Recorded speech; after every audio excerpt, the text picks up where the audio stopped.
Assalamualaikum warahmatullahi wabarakatuh, Bos. Saya mau tanya, di dalam wajah seseorang itu ada bermacam-macam aura, dan salah satunya aura berwarna putih. Apakah aura yang berwarna putih itu menggambarkan keikhlasan hati seseorang atau seseorang yang baik? Aura itu apa?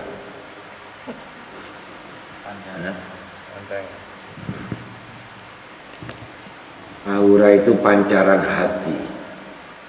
Jadi kalau kamu melihat aura itu bisa kamu lihat hitam, merah, kuning, hijau, abang. Kalau dilihat dari ilmu aura, putih itu berarti dia sudah dilebur dosa-dosanya. Tapi besok kamu lihat lagi auranya nggak putih. Bisa jadi hari itu aura putih, besoknya bisa merah. Umurnya 2 jam. Tidak jaminan kamu sekarang lihat aura itu putih, 2 jam kemudian kamu lihat sudah berubah. Jadi kamu jangan berpikir kamu dapat aura putih, kamu lengah, kamu merasa sudah bersih. Sekarang bisa lihat kamu hitam, orang itu auranya 2 jam dia ketika bertobat kepada Allah jadi putih. Kemudian hitamnya warnanya jadi abu-abu, nyampur. Kalau dia tidak merawat, kalau dia tidak memelihara, kalau dia tidak menjaga, gampang sekali orang gugur. Itu orang soleh.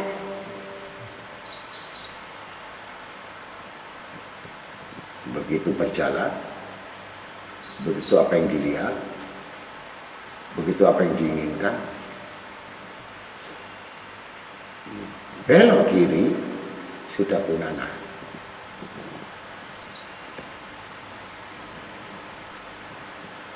Nah kan tentu kamu bingung, nah, kenapa kok amis ini? Hanya karena apa yang dilihat, apa yang diinginkan, gampang sekali, seret habis. Ini gunanya kita berpikir tadi. Menunjukkan pancaran. Pancaran iman. Hasil dari zikir, hasil dari ibadah, hasil dari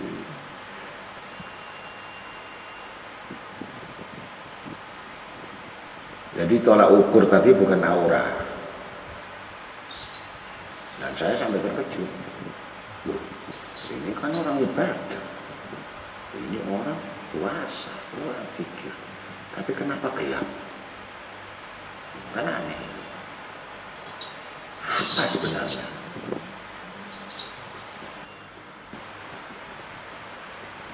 Itu rahasia yang boleh ngomong.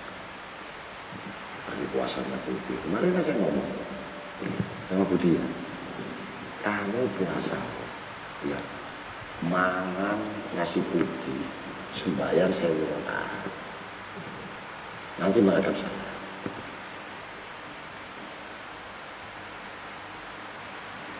Prosesnya ini, ya, dalam ilmu tasawuf disebutkan, pertama manusia itu harus menghancurkan badannya sampai muncul hati. Kemudian hati yang kedua dihancurkan, karena hati bermacam-macam isinya.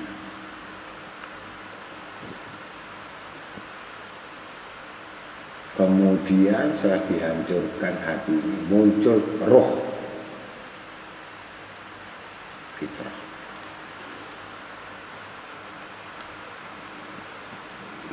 dan roh ini dididik untuk mendapatkan nur cahaya.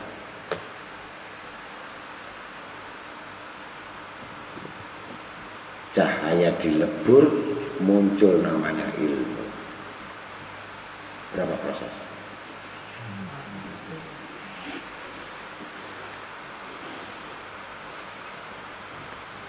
Ini semuanya menghancurkan badan yang hangat-hangat kuku, menghancurkan hati yang hangat-hangat kuku.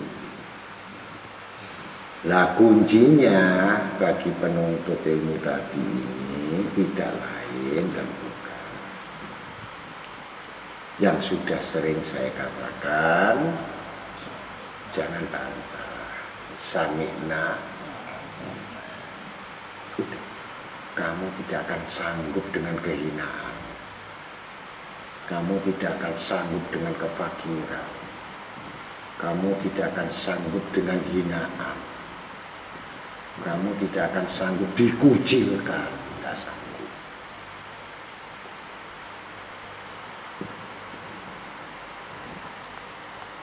Dan itu kami tidak mengajarkan, gitu loh. Kelihatannya bagus, bagus memang, bentuk syariat. Diperiksa banyak min.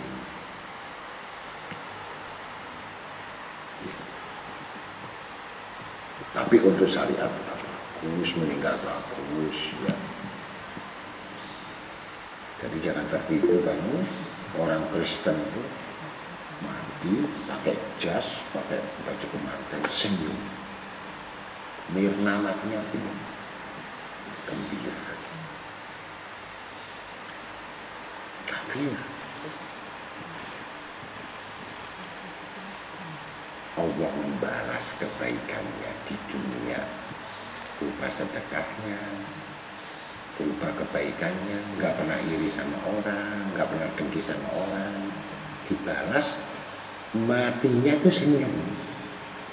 Padahal nanti mati digebukin di dalam itu. Nah gitu.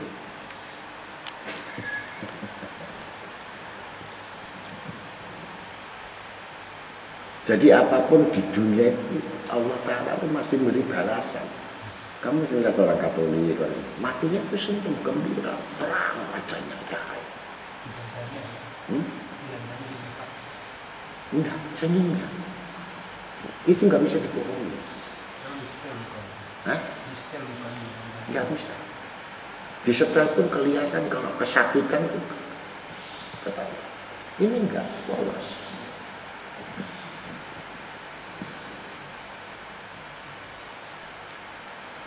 Itu dia berbuat baik. Nah, itulah. Tapi ketika sudah dikubur, nah disitulah ditanya marobuka, nabiuka, wa makiblabuka, wa madinuka, nggak bisa jawab. Nah itu baru kesakitan. Loh, saya senang sahabat kecilan. Nanti malam bisa mimpi sana, ikut.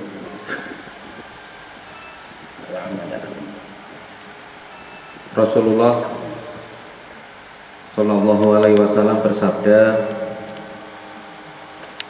barang siapa yang dibukakan pintu kebaikan, ia harus menggunakan kesempatan tersebut sebaik mungkin, sebab dia tidak tahu kapan pintu itu tertutup baginya. Ini Syekh Abdul Qadir Al-Jailani mentakwilkan, mewasiatkan kepada kaum muslimin, wahai kaum muslimin,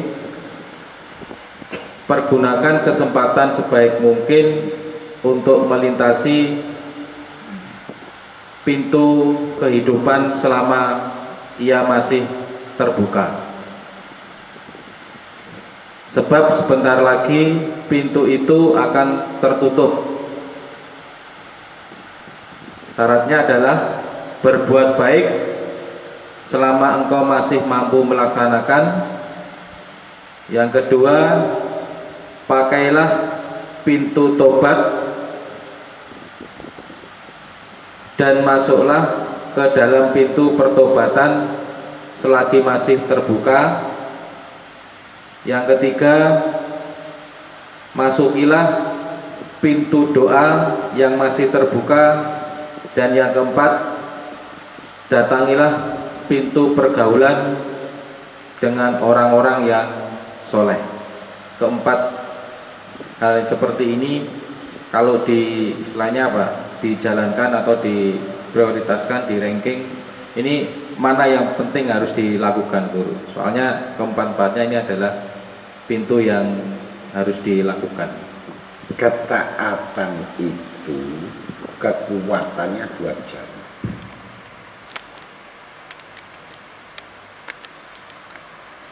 Setelah 2 jam itu ada kemungkinan disifatkan kelalaian-kelalaian.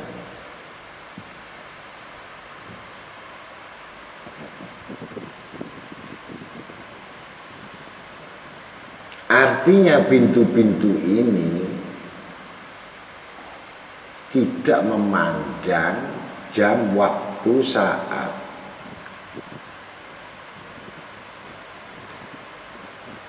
Ketika Allah menolongmu untuk bertobat, maka bersyukurlah kamu sehingga kamu bisa mendapatkan karunia yang besar itu. Ketika kamu di dalam kelalaian kamu, berarti kamu tidak pernah jujur dengan Tuhanmu.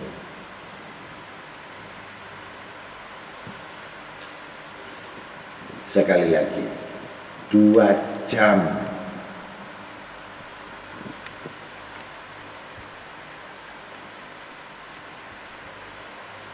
2 jam kamu bergaul dengan orang-orang yang lalai, pasti kamu termasuk kelompoknya,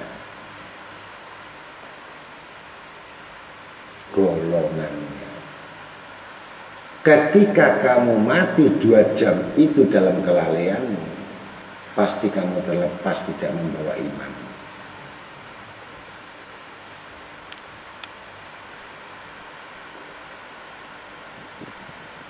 Maka berlakulah mereka yang betul-betul beriman setelah 2 jam itu memeliharanya, merawatnya.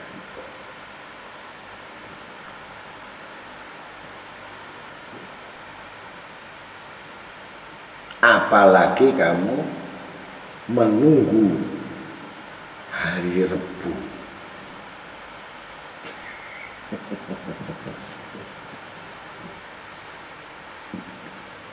Jumat, Sabtu, Minggu, Selasa, Rabu, sembuh.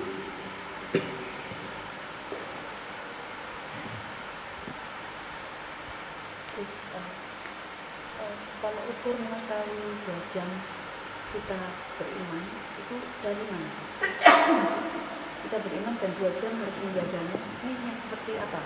Yang bagaimana? Yang selalu vertikal, connect terus bersama Tuhan.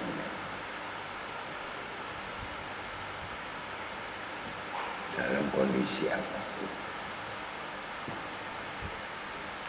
Orang kufur ini bukan di dalam sholat, di luar sholat.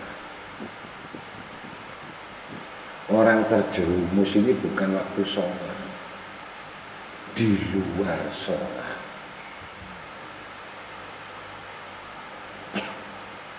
Penghubungmu sebenarnya itu ketika kamu selalu berhubungan terus dengan Tuhan di luar sholat, bukan waktu sholat.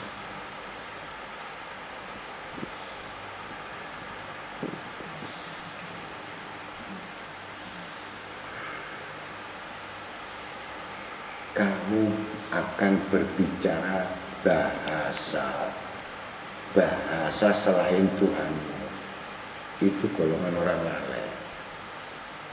Apa yang dimaksudkan dia bahasanya bukan bahasa Tuhan? Orang yang tidak pernah mengingat Tuhannya itu bahasa selain Tuhannya. Itulah iman mereka terlepas seperti anak panah keluar dari gembelanya. Itu yang dikhawatirkan oleh guru-guru itu adalah di luar sholat.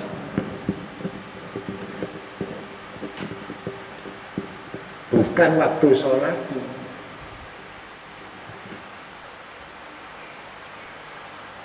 Maka ditetapkan di situ tadi yang kamu harus ingat: berdiri, berbaring, duduk, berjalan, ya, mengingat Tuhan. Itu termasuk. Kalau kamu berjalan tanpa mengingat Tuhan, berarti kamu tidak bersama Tuhan. Ngerti maksudnya? Apapun yang tidak bersama dengan Tuhannya, itu termasuk golongan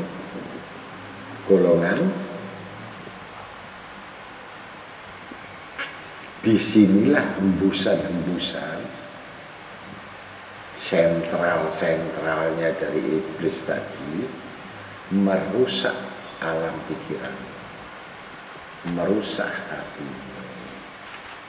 Pasti kamu mencari selain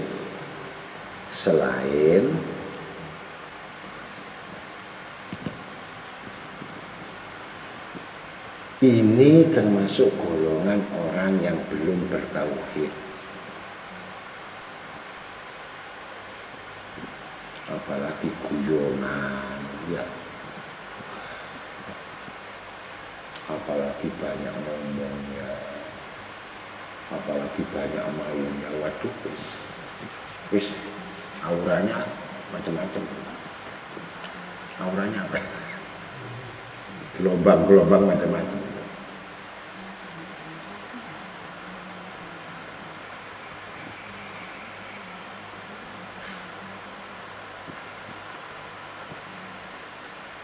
Ya, mudah-mudahan itu dipelihara. Mengerjakan ibadah sesudah ibadah itu adalah wajib. Ketika ibadah merasa aman, melepaskan ibadahnya itu bukan hal yang sampai pada Tuhannya. Justru lengah, mati. Nah, itu yang dikhawatirkan.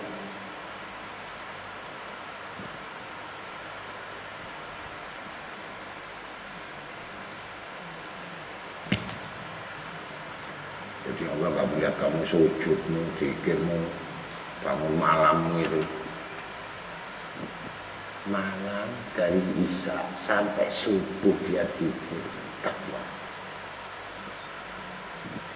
Subuh matahari terbit, belum keluar kafir.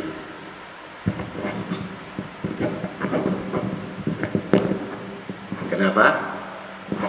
Ini orang lupa sama Allah. Dari pagi dia beriman sama Allah terus, doanya, taubatnya sampai maghrib. Isya luput, lepas, kafir. Ini yang ditakutkan, summa amanu summa kafaru. Mereka beriman seperti halnya seakan-akan dia betul-betul, nggak tahu musuhnya. Tahu musuhnya? Walaupun sebentar ya, terus pun kafaru juga. Iya, walaupun 5 menit kamu lupa terus mati. Waduh, nggak diterima. 5 menit luput, su'ul khotimah.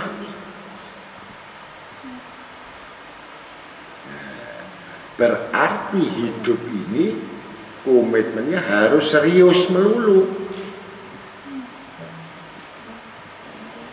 Konsentrasi terus.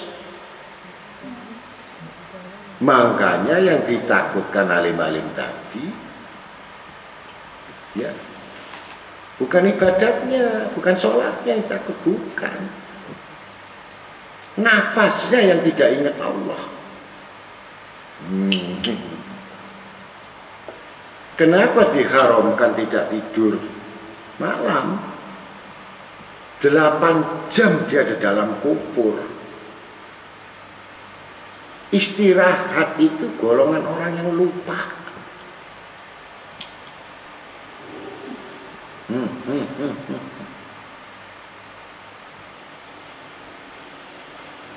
Kok tegang. Begitu dia tidur mati.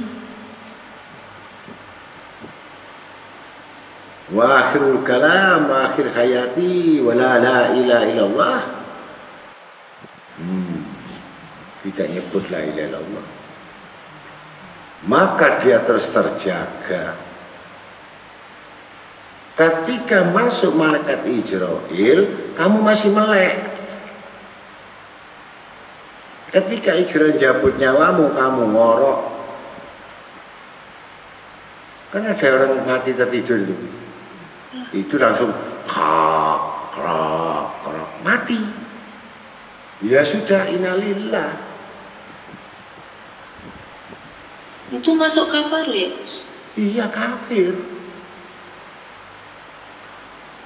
Kecuali kamu sebelum tidur wudhu, ya, wudhu, pegang tasbih, tertidur, bangun kamu dihitung tasbih, diambil nyawamu, surga. Tapi kamu nggak ada wudhu, kecapean, pelak, sak, ya sak. Paham ya? Ini nasihat saja. Ya kamu lihat sendiri kalau saya di Singapura atau di mana, tidur di mana saya? Bukan saya itu pengen melek, tidak. Takut Ijrail 21 menit mengunjungi kamu tidur, mampus. Bukan masuk kampus.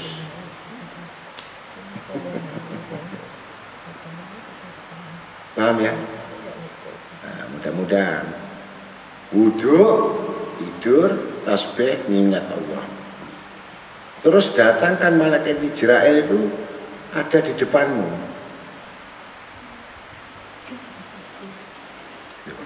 Walaupun kamu nggak hadirkan, dia ada. Sampai kamu takut. Jangan dulu ya.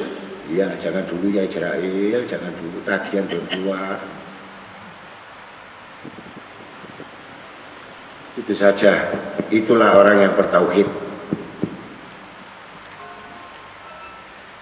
Kalau menurut kesehatan, istirahatlah 8 jam, 4 sehat, 5 sempurna. Insya Allah kamu gak kepikiran lain-lain lah, ya. Insya Allah kalau begitu enggak. Insya Allah tak punya. Betul tak punya.